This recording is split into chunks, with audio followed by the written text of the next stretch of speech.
tabuk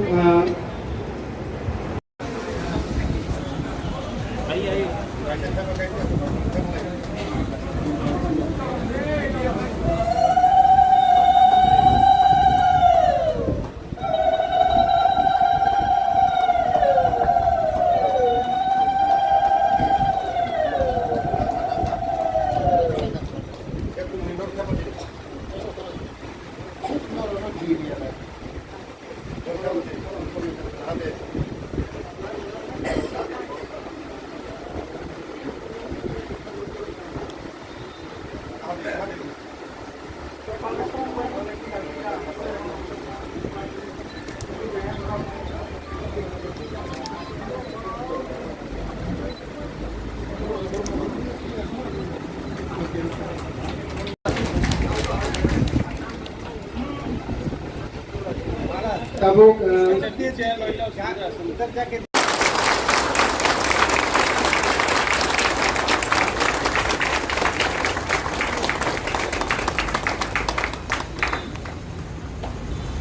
bele-bele kin hambai संtabuk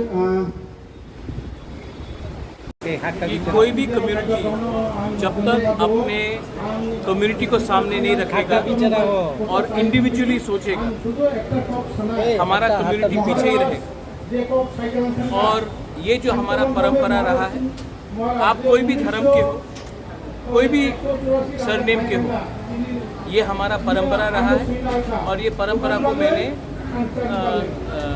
जारी रखा है। क्योंकि जिस दिन हम अपने आइडेंटिटी से दूर हो जाएंगे, उस दिन हम लोग की प्रसा भी नहीं रहेगी।